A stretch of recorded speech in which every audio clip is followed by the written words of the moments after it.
You are listening to KLRN Radio, where liberty and reason still reign. All writers are prone to becoming so attached to our characters and stories that we struggle to see why a passage may not be working. It takes another set of eyes to help us nurture our writing to full maturity. At Black Wolf Editorial Services, we strive to enable writers to develop and grow, shaping stories into masterpieces that can stand the test of time. Editing services are provided for all genres and all age categories. Services range from critiques of the short story through to the line edits of the full-length novel and copy editing for those preparing for publication. We also offer assistance on generating a writer's bio for your websites, as well as help with those book blurbs and promotional material. We won't abandon you to the masses. We want to celebrate with you in your successes. Black Wolf Editorial Services, nurturing your writing into maturity. For a full list of services and prices, visit us at blackwolfeditorial.com. Individuals and businesses with tax problems, listen carefully. Do you feel like you're losing control over your finances? If you owe over $10,000 in back taxes or have unfiled tax returns, we can help you take back control. The IRS is the largest and most aggressive collection agency in the world, and they can seize your bank account, garnish your paycheck, close your business, and file criminal charges. Take control of your tax problems now by calling the experts at Tax Mediation Services and take advantage of the Fresh Start program and new laws that may allow us to negotiate a settlement for the lowest amount possible. Our team of tax attorneys and enrolled agents can stop collections and get you protected so you can take control of your financial future. Tax Mediation Services is accredited by the Better Business Bureau. Call now for a free case review and a price protection guaranteed quote. Call Tax Mediation Services now at 800-610-9050. That's 800-610-9050. 800-610-9050. KLRN Radio has advertising rates available. We have rates to fit almost any budget. Contact us at advertising@klrnradio.com.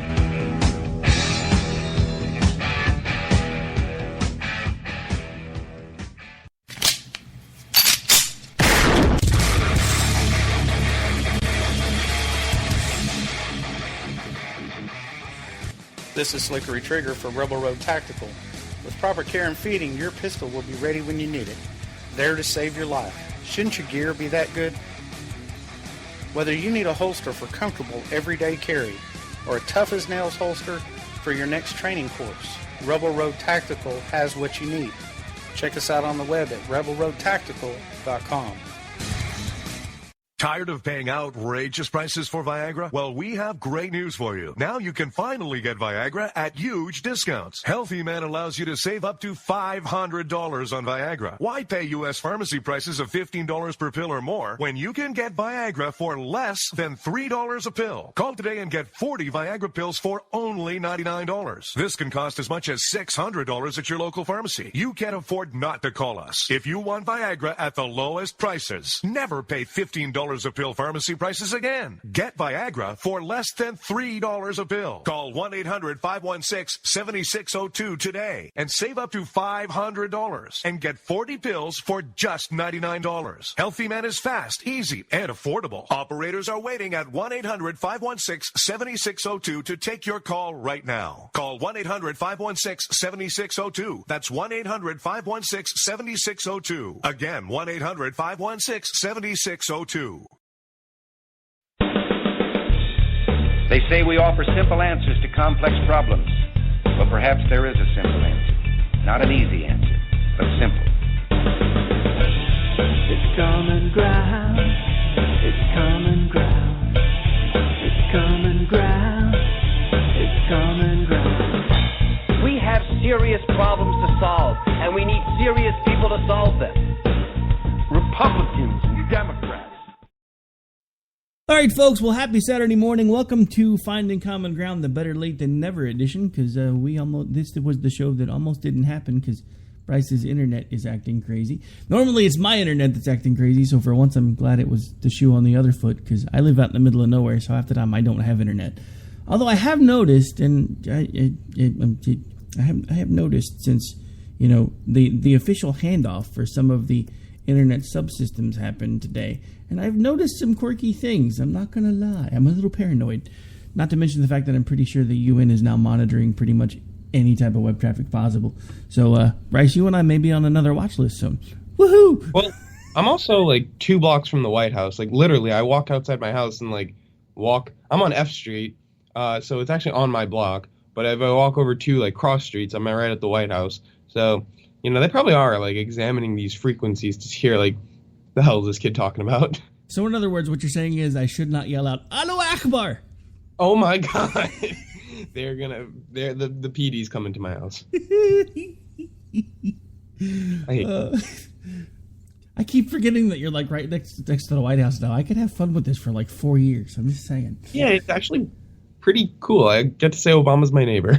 He literally is my neighbor. I don't know. I think I'd rather have Mr. Rogers. I like Obama, but that's me. So, how you been? What's something bothering you in the news? Hang on. Do you like Obama or do you like Obama? Inquiring minds want to know. I think I like Obama. I like Hillary now. Like, I'm starting to get more on board with it, but like, I'd take 4 more years of Obama. See, I knew there was something wrong with you. No, I'm really starting to get, like, down with her. The more and more I look at it, I'm like, you know what? All right, I didn't want her in the first place, but she's a shitload more qualified than the other guy. And so, just to clarify, You said you're getting down with Hillary. Yeah, I'm down with HRC. Brown chicken, brown. Basically. Careful. You might need to dust that thing off first. Oh my God. See, these are the types of episodes they're going to have to be, like, done away with, deleted like her emails when I run for, like, high office. Brother, you started a radio show with me. Your hopes are dead of ever attaining high office. That's probably true.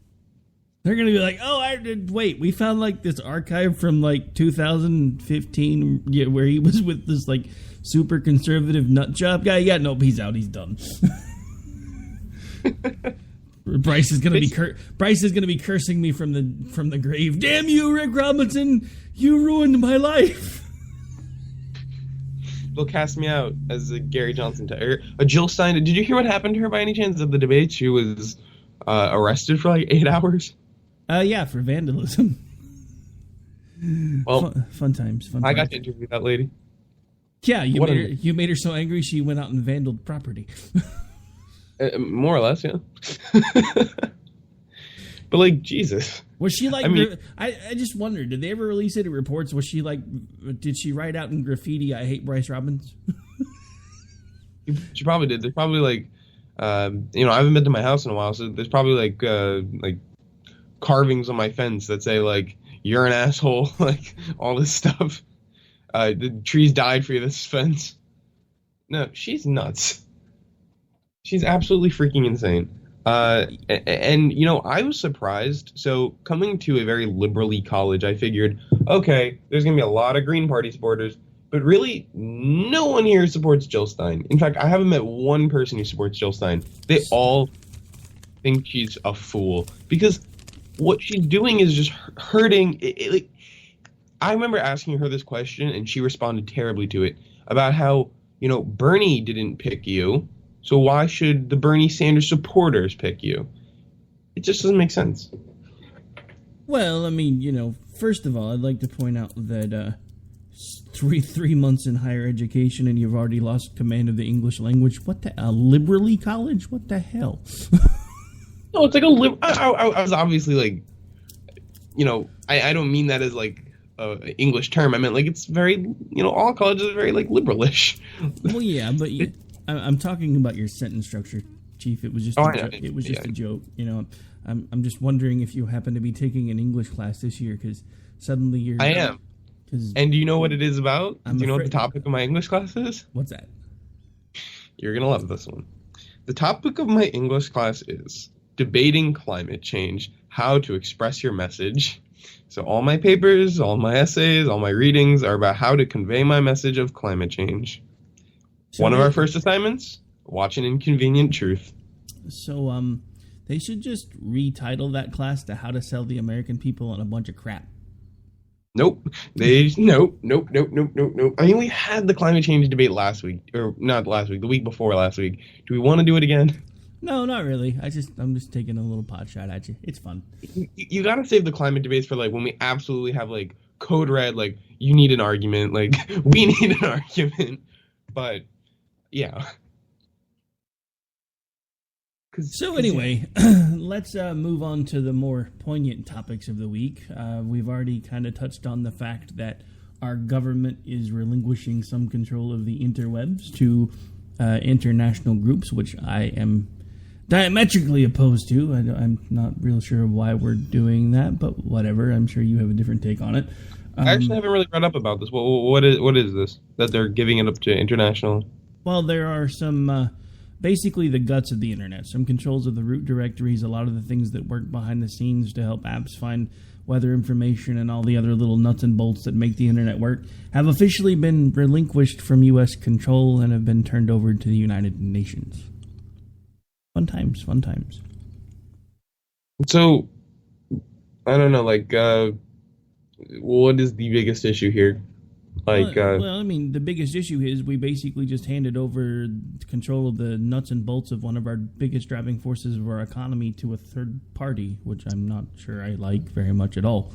Not to mention the fact that if the control continues, which I think is ultimately the plan, at some point we could have a United Nations regulatory body determining what is or is not suitable for the internet, which means things like you and I do on a regular basis could be no more.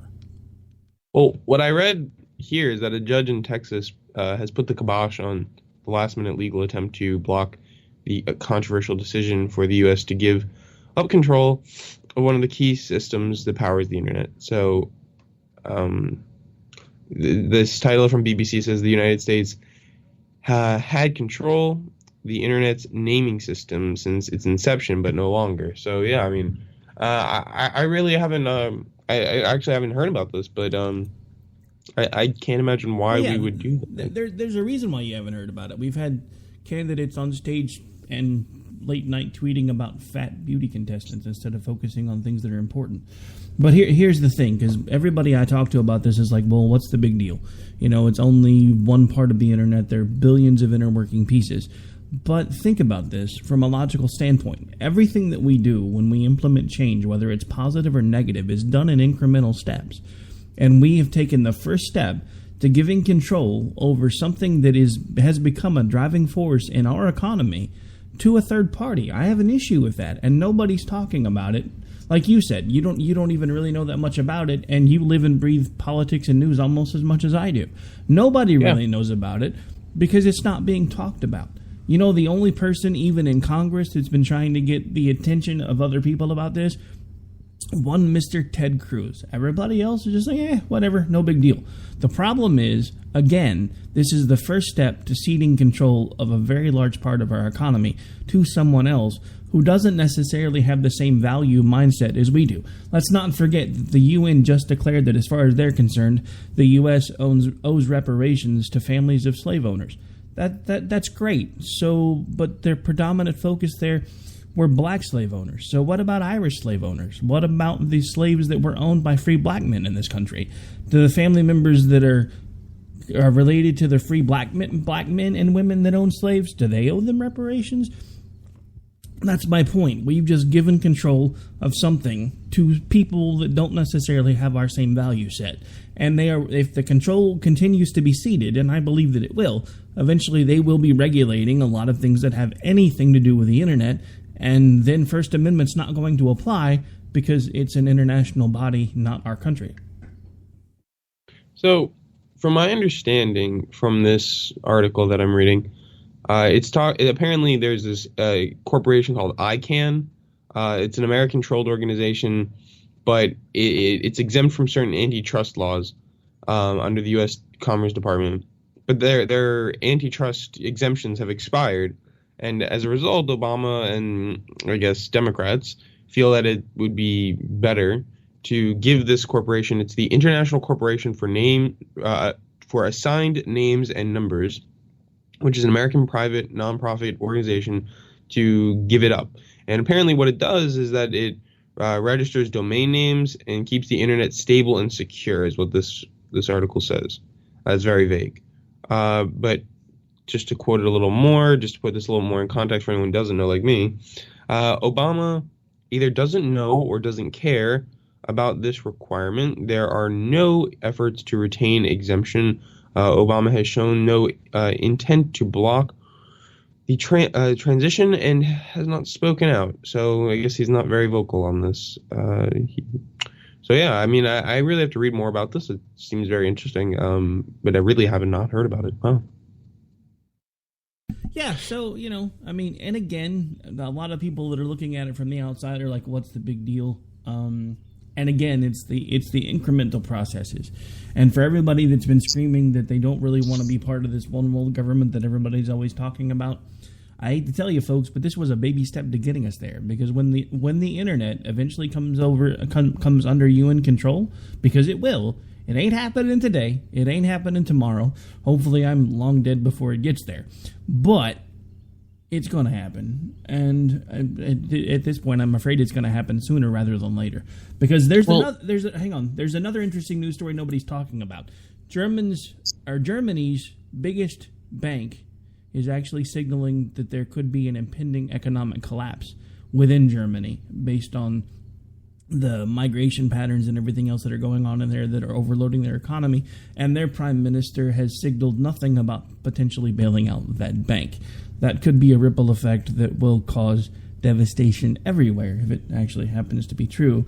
And at this point, I'm starting to feel like we're being engineered to get us to the point where we have one government control, whether we want it or not. All right, that's actually funny you say that, because I do remember reading an article, I think just yesterday, maybe early last night, about Germany's bank actually doing really, really well, like better since 2013 or something like that, but it could be possible. But you did bring it up, so I'm just curious. I think the world was on track to become a one world organization, so to speak, since the League of Nations under Woodrow Wilson. That was pretty much his vision. So I suppose, it was almost inevitable since then, since World War I, and the United States did take a guiding role in the formation of the UN, and it seems that it's not a bad idea. It keeps a lot more peace than it, and gives us a place to arbitrate our problems. So I understand, if the United States doesn't take a leading role in it, where we can see that it's not a good idea. So do you think that the United States should just, rather than say, we shouldn't have a global society, say, it's time for us to step back up to the plate and have a leading hand in this organization? See, that's where I'm kind of on the fence, because the issue is, again, the bigger and more conglomerate, I guess, would be a word we could use, a government becomes, the less likely it is to actually be a government of, by, and for the people. I don't think at this point our structure or our... What do you mean by that? What do you mean by that? I'm just curious. Well, I mean, basically just the more jumbled up it becomes, the scarier it becomes, the bigger it becomes, the more it tries to feed on itself. The issue is right now, if this election cycle has taught me anything, I don't think we're ready for a one-world government. Not at least in a positive way. Because we have too many people that are still doing nothing but looking out for themselves. Our top leaders amongst the people that I'm talking about. Because we have an entire group in D.C. that are trying to do nothing but shore up their own power base instead of putting their service and their country first. And they've stopped doing that for a very, very long time. And until we get back to a position of servitude and a feeling of servitude and a feeling that when we have people that are in D.C., they're there to serve us, not the other way around, then there's no way for us to even step up and have a positive role in a one-world government, because we're not having a positive role in our own government. We have to get our house in order before we can start telling other people how to get their house in order. And we don't do that anymore. We used to have a leading role in the country and in the world because we used to lead by example. We don't anymore. Well, my problem here more or less lies in the idea that if America were to get out of the international community, let's say we did that and we said, all right, we're just going to worry about ourselves, kind of like the Donald Trump message. we look at what happens around the globe when America's not there, when America plays the isolationist, and that's when Hitler came to power. I mean, that's when fascism rose. When America's not playing a hand in the international community, bad things happen. And I could say that in my college campus, and they would probably get mad. They would probably say America's not, the greatest country in the world. It's not as exceptional as you would think it is. But I disagree. I think America's presence and America's force around the globe is a good thing, and I would not want to not be there, because I feel like if we're not there, someone else will be. China will be. Russia will be. They'll be there to expand.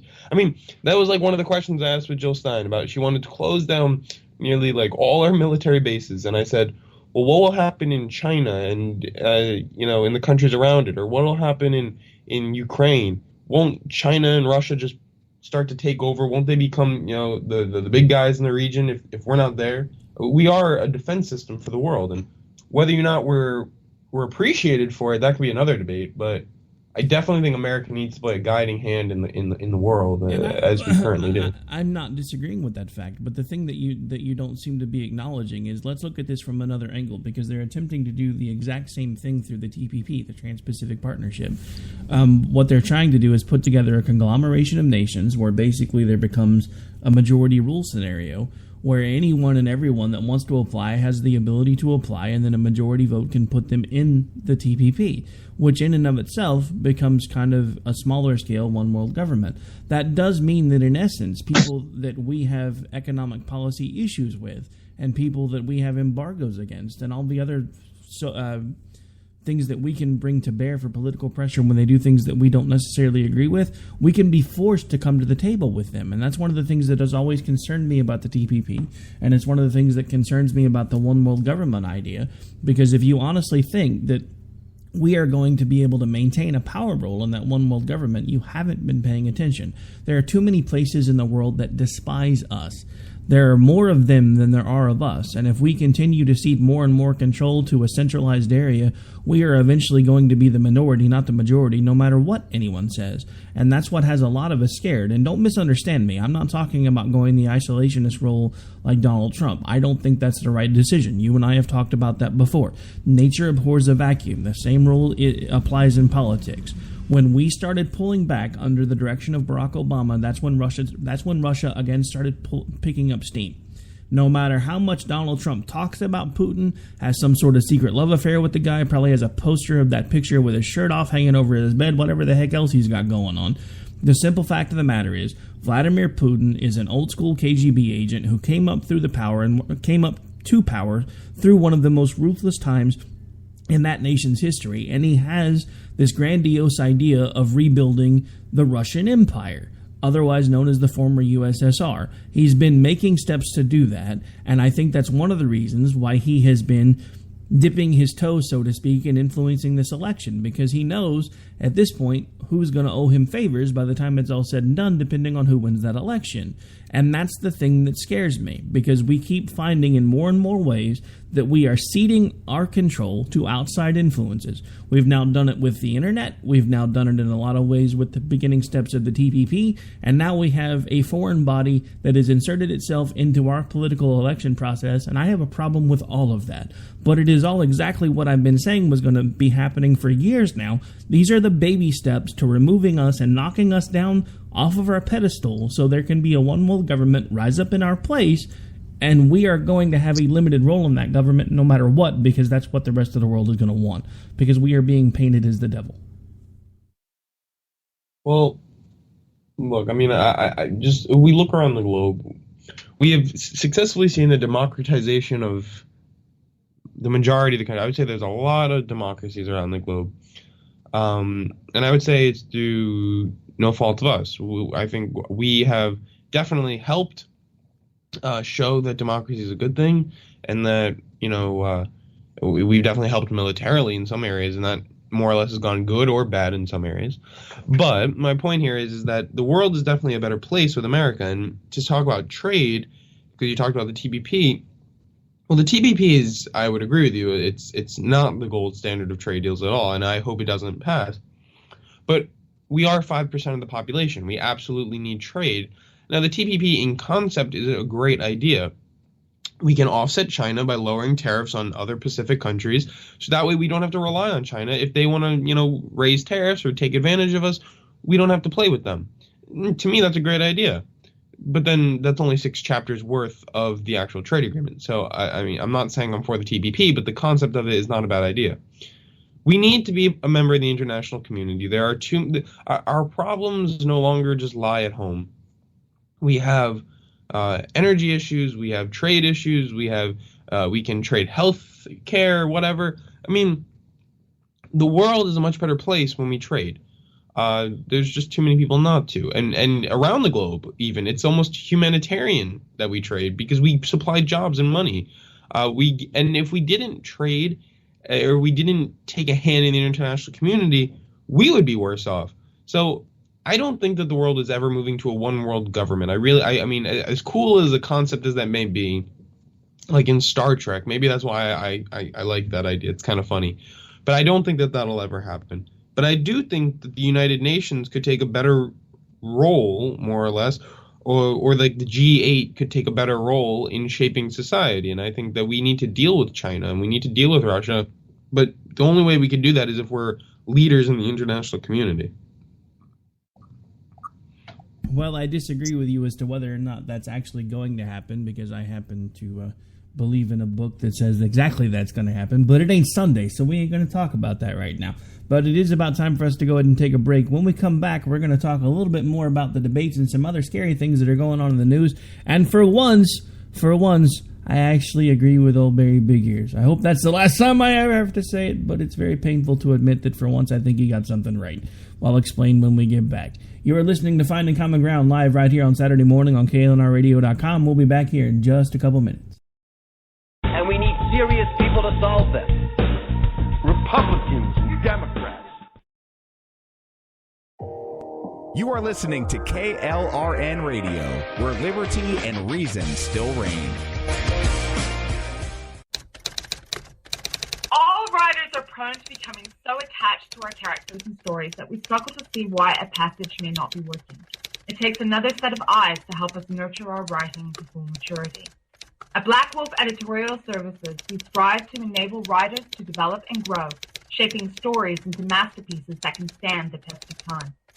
Editing services are provided for all genres and all age categories. Services range from critiques of the short story through to the line edits of the full-length novel and copy editing for those preparing for publication. We also offer assistance on generating a writer's bio for your websites, as well as help with those book blurbs and promotional material. We won't abandon you to the masses. We want to celebrate with you in your successes. Black Wolf Editorial Services, nurturing your writing into maturity. For a full list of services and prices, visit us at blackwolfeditorial.com.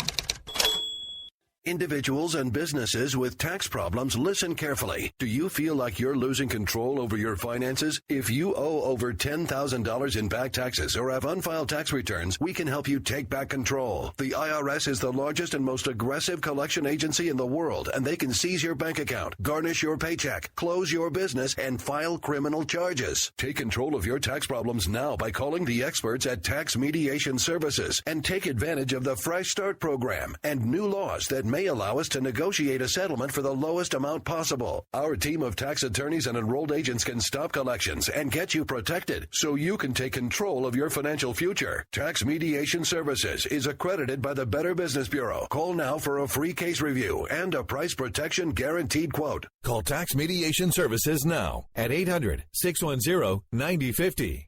That's 800-610-9050. 800-610-9050. KLRN Radio has advertising rates available. We have rates to fit almost any budget. Contact us at advertising@klrnradio.com.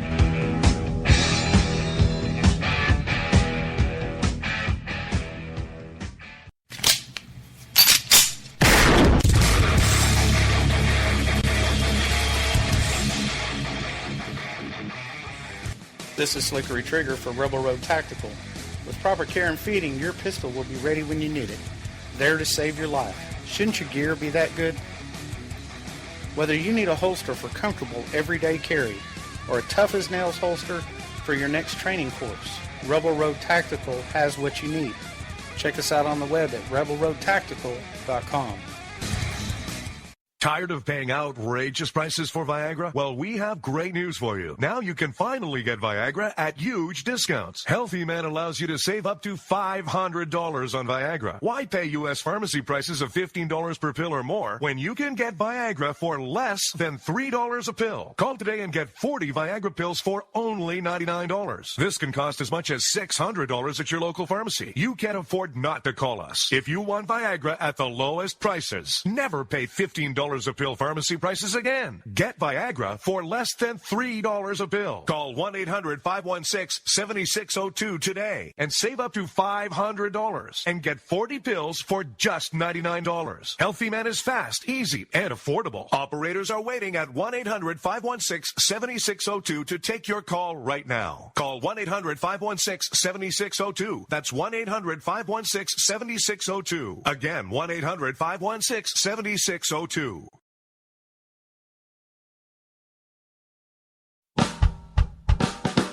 You're listening to the Spark Radio Network, internet radio like you've never heard before. Innovation, creativity, and imagination are all said to begin with a spark. So fasten your seatbelt and take the ride of your life and listen for the spark.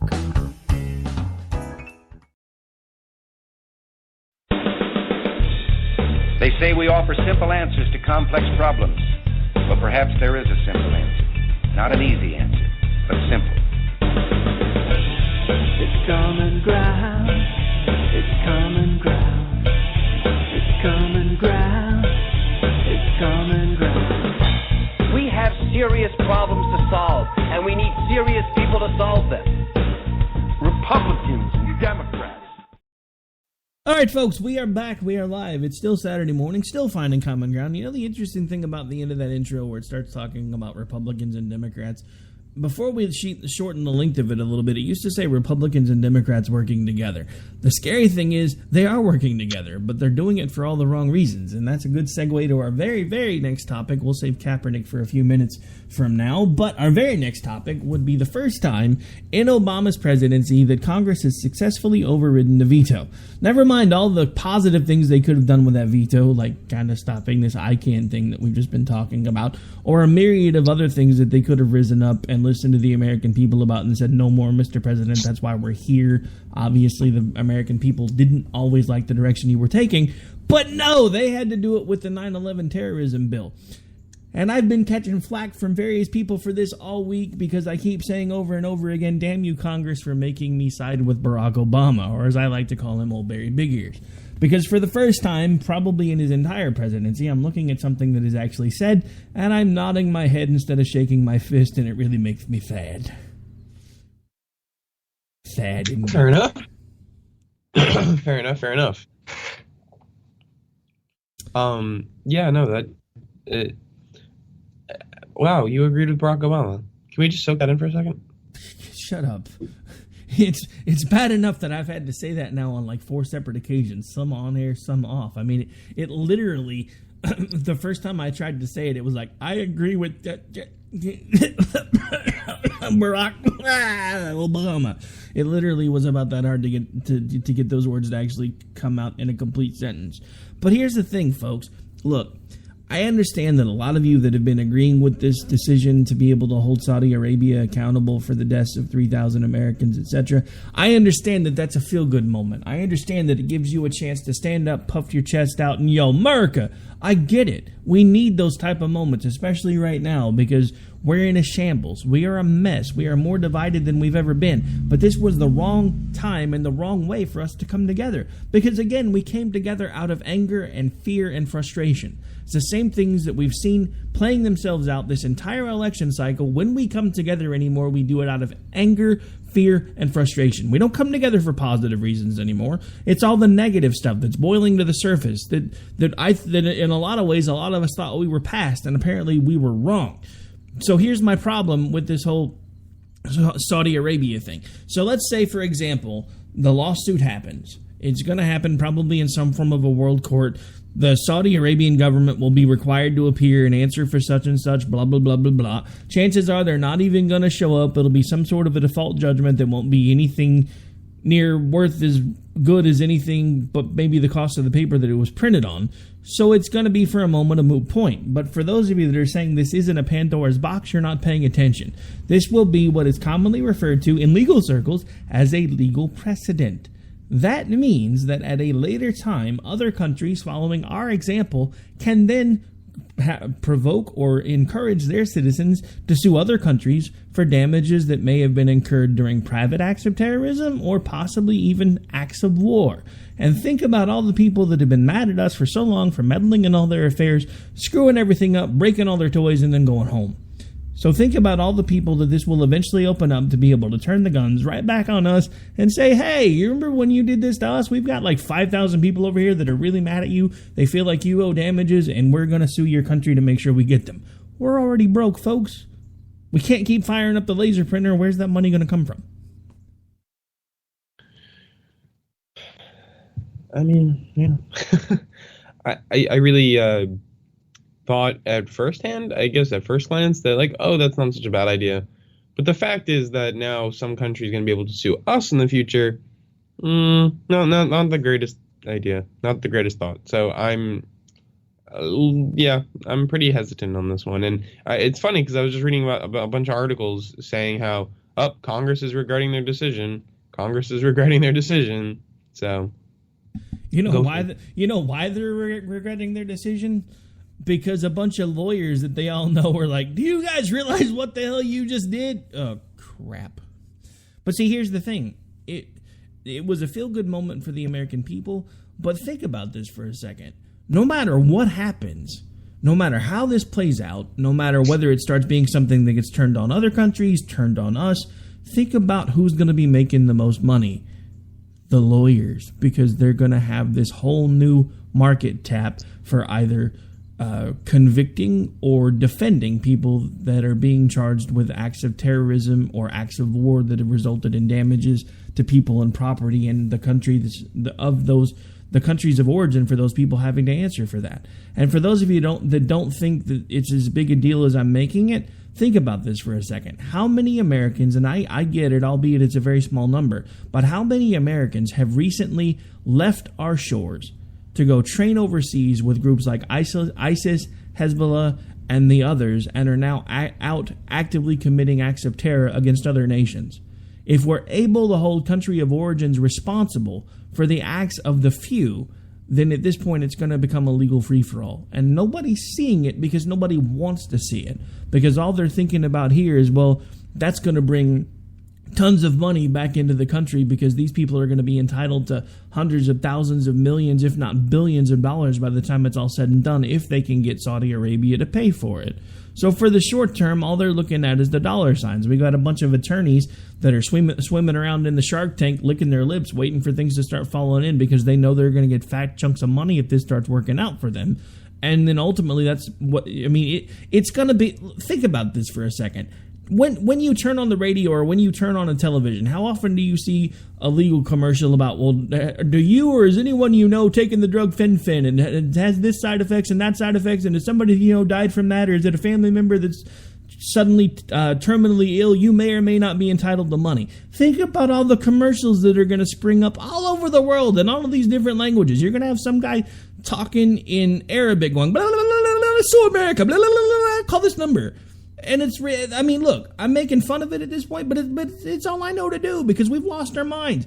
We might as well just rename 2016 the year of unintended consequences, because I guarantee you at this point, with all of the baby steps that we're taking, we are sowing the seeds of our very destruction and nobody's even paying attention.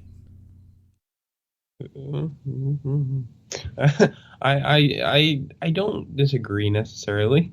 I think that we have a lot of issues that we definitely need to solve, especially in the international community. But I think, again, that America needs to play the leading role, and I think that this is just America being silly. But look who led the charge.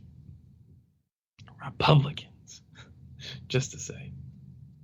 Yeah, well, I don't consider myself a Republican anymore. That party can burn for all I care. I'm glad you finally see it my way. As far as I'm concerned, the Democrats can burn with them, brother. So no, I don't still see things your way.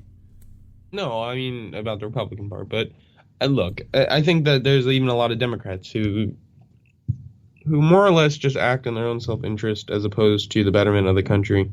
I love the quote, and I think it was actually our first interaction. You retweeted it of mine, and then that's how I found you on Twitter.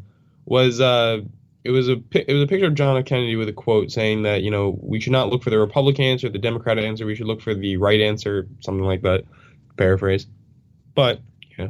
So I did want to bring up Colin Kaepernick. So I wanted your opinion on this. So on someone's Facebook page who we're both friends with, I saw something about him, about Colin Kaepernick, and I believe it was about him. And anyways, you know how he's not standing during the national anthem. But no, excuse me. There was something on this person's Facebook about how they just don't know who to vote for, so they might sit this one out. Now, what I don't get is this. It's not it's your American rights to either vote or not vote. It's your American right to stand or not stand. So why, I just don't get why we are going to yell at somebody for not standing and say, do you know how many people fought and died for your rights? You should stand and respect them. But then not yell at that same person for not voting. It makes no sense to me. If you don't vote, that's like the ultimate thing that these people fought for.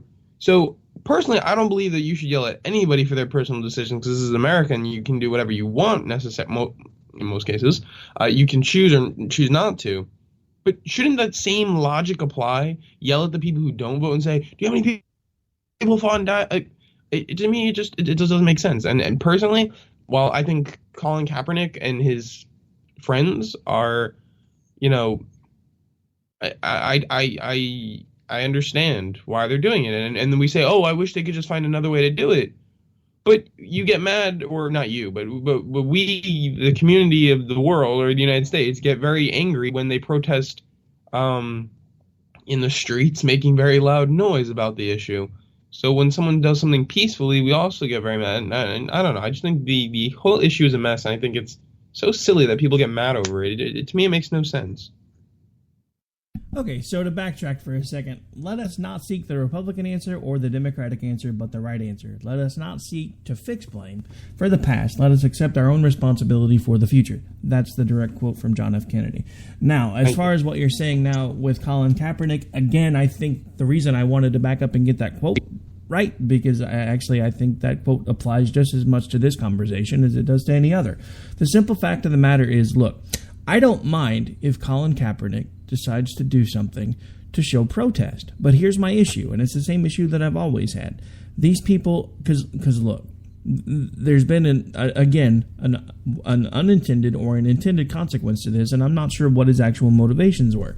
Because last year, his team jersey in the San Francisco store was 15 out of 15. Now it's number 1, and at least the last time I looked, it was number 1. I'm not sure if it still is or not, but it was that way for several weeks since this has occurred. So I'm wondering. Wait, people are buying his jersey number 1? No, like as in his number 1 for sales. Yeah, that's what I meant. Okay. So I'm wondering what his actual motivations were. And again, I understand the symbolism. And look, I'm going to be the first one to tell you, if you as a single individual think that it's a good idea to stand up, sit down, turn circles, stand on your head during the Pledge of Allegiance, whatever. But I still think ultimately you're doing it wrong. Because much like the UN got it wrong with the reparations argument, you guys are getting it wrong with the Pledge of Allegiance, because we were the country that stopped slavery, not the country that started slavery. If anything, you should be proud to be in a country that took those steps. You should be proud to be in a country that eventually led the charge to integrate the two populations. You should be proud to be involved in so many different things. And I understand this country's not perfect. No one has ever said America was perfect. But by continuing to do nothing but harp on the negative things instead of focusing on the positive things, all we're doing is making the negative things worse. It's no different than parenting. If you have a child that is acting out and doing nothing but giving negative responses, and you continue to react to nothing but those negative responses, you are encouraging them to continue the negative responses. Because to the child, it's not about right or wrong. It's about getting attention. They don't care whether the attention is positive or negative. They only care that they're getting attention. So if you reinforce the negative behavior, you continue to receive the negative behavior. This is what our 24/7 news cycle, pay cycle driven economy for the news now has brought us, is nothing but the bad, the worst, and the ugly of our country, and the bad, the worst, and the ugly of our world. My problem with folks like Colin Kaepernick and everybody else taking a knee about the Pledge of Allegiance or during the Pledge of Allegiance isn't about the act itself. It's about the fact that they have the time, the resources, and the talent to do positive things to make it better, and instead they're giving lip service to it by taking a knee and drawing attention to themselves in both positive and negative ways. To respond to that, well, a lot of things. Like you said a lot of things there. We are not the country that started started slavery and whatnot, you said, but look, we carried it out for a long time. The people who founded our country had slaves, and the fact of the matter is that we didn't have a Bryce. Hey. We're not going down this road again because it was common practice back then. It was happening everywhere. And you know what pisses me off about the UN's argument about the fact that we should pay reparations back to black people for slavery? What about the fact that there are current countries within the UN that still practice slavery? Don't tell me to clean up my house when you haven't cleaned up your own. Hang on. My problem here is we didn't have a full democracy until the 1960s and so forth. That's not that long ago. We still don't have a full democracy, genius. It's called a republic for a reason. Okay, well, we live in a democratic society. We are a democratic country. No, we're not. Yes, we are. People vote. That's democratic process. No. Democratic process is nothing but mob rule. If you don't believe me, go look at the Greek city-states in history. I understand we live in a republican. In a republic, I get that we have representatives. I understand. I take many classes on this, but I'm saying it's still a democratic system. It's still democratic. There's still people are deciding all democracy means is rule by the people. So people vote. That's all we're doing is we're voting. So almost positive that's still the system. But semantics doesn't matter. The point is that the African American community was largely marginalized and kept out of the system. So to say that we you say that we are the you used a very key word there, was, as in no longer really happening that much. What's bringing let me finish my point here. You said that we ended it and we did this and we are the ones who stopped it and they should appreciate that. But at the same time, you had someone like Strom Thurmond who was still in the freaking Senate in 2003. Who was a huge segregationalist. I mean, there is still issues. And the fact of the matter is when you say we, it sounds like they didn't do anything, and they being the African-American community, which is not a good thing to call them, eh? Okay, so hang on. First of all, don't put words in my mouth, because by we, I mean we as Americans, and I consider them Americans and not hyphenated Americans. Americans. That's another problem that I have with this country anymore. We've allowed ourselves to become hyphenated and segregated and stripped of the fact that we're Americans in every possible way, and now we look at each other, and because we disagree on 5% of what's going on around us, automatically we're all the enemy because we don't agree with each other 100% of the time. That's how we got where we were. So please do not put words in my mouth, because when I said we as in Americans, I meant every single American who fought and died to end slavery. People of color, people that were not of color, everyone who stood up and said enough is enough, we're not doing this anymore. So please do not presume to put words in my mouth. I'm not putting words in your mouth, but you I am just saying did. Though, that the fact is that we can't say, we were the ones who we ended slavery and we did all these great things. Wait, so did we not? Did we not? Did we not? Answer the question. Are we or are we not the country that ended slavery as a whole? Many countries ended slavery. Yes, we ended slavery. Were we not? Were we? Now you're not. Hey, slavery. Quit sidestepping the question and answer it. Were we not the first country that ended slavery? No, we were not the first country that ended slavery. So who was? A lot of European countries ended it well before us. Give me one. Give me a timestamp. Give me a date. Who? I'll look up exactly who did. I'm almost positive Britain and France did. Not before we did. I'd almost bet you. All right. Well, we'll see. Let's see. So Britain ended it in 1788 under Sir William Dublin Act. In 1792, Denmark and Norway declared slavery to be illegal. The Danish ended it in 1848. So there are a lot of countries that ended it before us. I'm positive about this. Now, the fact is that we have a community, and even after slavery ended, they were still largely disenfranchised. Whether you look at Jim Crow laws, whether you look at any type of legislation that barred. So wait, hang on a second. Hang on. So when did those countries end slavery again? What year? The first one that you mentioned. I see 1788.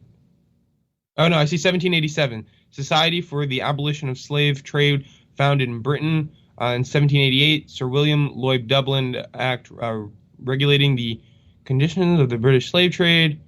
Ships enacted 1792. Denmark, Norway declares transatlantic slave trade illegal after 1803.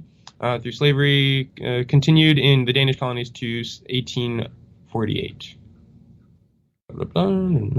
I'm looking for more timelines. Here, let's see. So my biggest problem here is not that, more or less, we have a big problem in this country, and it's not that. I don't think the problem is that these people are voicing their opinions, because there's still a problem within the community. You look at the African American Hispanic community; they're largely unemployed, and you look at statistics of. So you ever read or watch Freakonomics? Do either? They submitted resumes with African American names and white names, same resume. The white one got called back 50% more. I mean, that was from Freakonomics, but. I mean, there is problems, and turning a blind eye to these problems is not the solution. I'm not trying to say anything about there being a problem. But you're saying, we're all Americans, we're not hyphenated Americans, we're just all American. Sure, but the fact is that certain groups in America have a lot more problems than other groups in America. And just saying we're all Americans, you should stop looking at it like that. Well, they don't see it that way, because in their communities, respectively, in the Hispanic community, in the Black community, in the whatever community, they have been, and still are in some aspects, kept out of what the rest of America is. And I will never understand that, because I'm a very privileged white kid. But for the most part, I mean, I understand. And I understand Colin Kaepernick. And I think his protest I understand. And look, it makes sense. All I'm saying is he has the right to do whatever he wants, but the simple fact of the matter is at this point he's giving lip service to an idea instead of actually doing something positive to stop the very things that he's complaining about.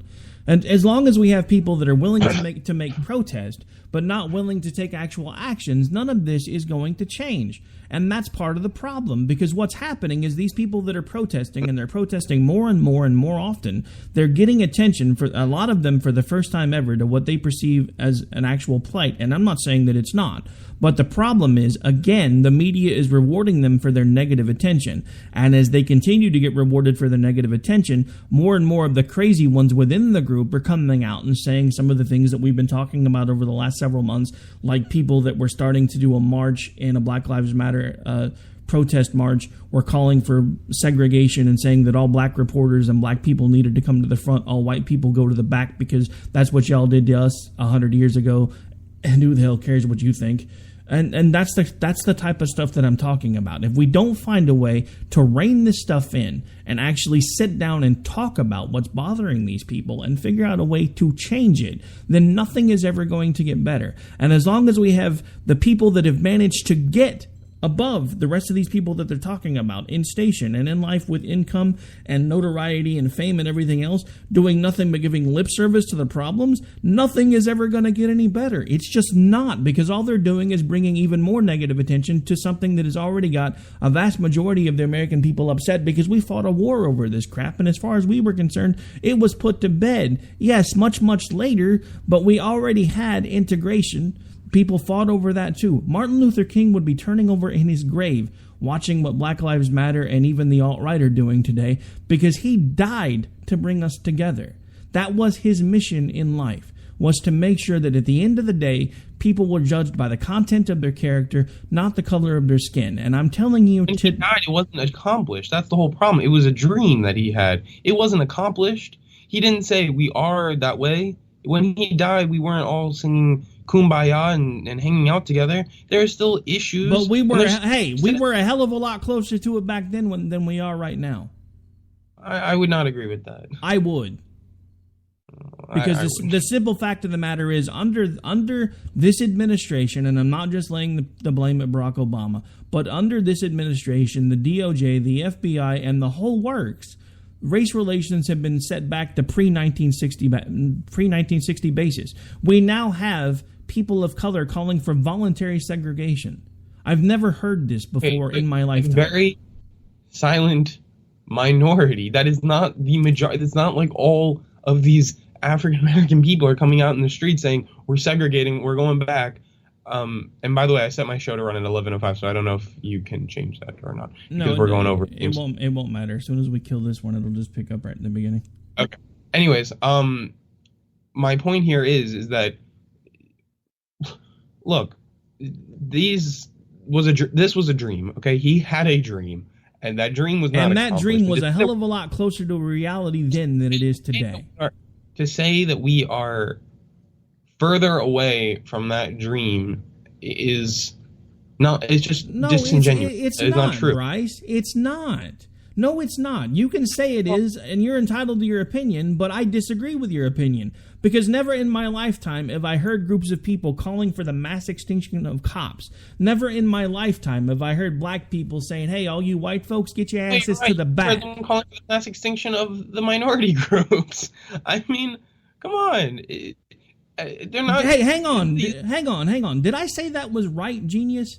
Have I ever once... Then please, I'm not saying you did. I'm just saying that come on. That was a deflection, and you know it. That's exactly what that was, whether you want to admit it or not. Because I get that there are just as many people on the other side of the argument that are still extreme racists. Donald Trump has brought a lot of those folks to the surface. They're Democrats, they're Republicans, they're in both sides. And those are the ones, a lot of the Democrats that have swung over to Trump are the ones that their ancestors used to wear white robes and carry torches. I get that. I understand that. I'm not condoning that either. What I'm saying is this stuff was to the point where it was a part of our history, and now it's a part of our present again, and I don't like that.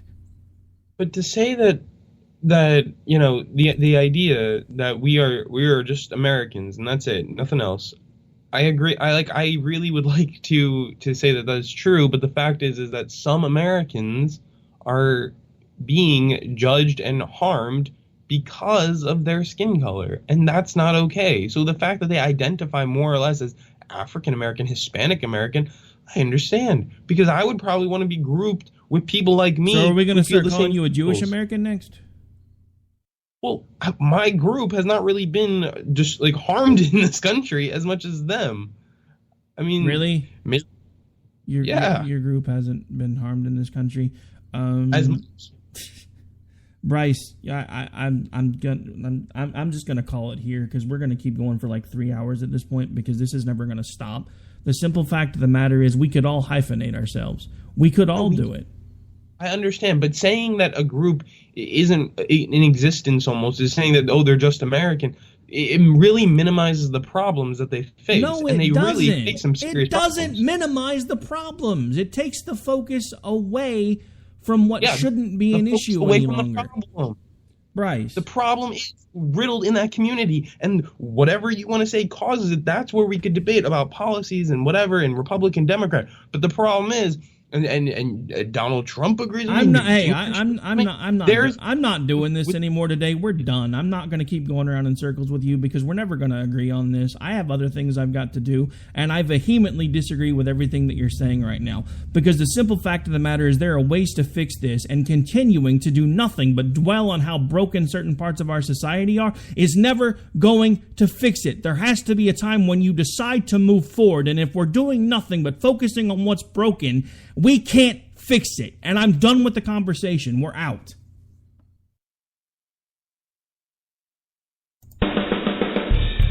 They say we offer simple answers to complex problems. But perhaps there is a simple answer. Not an easy answer, but simple.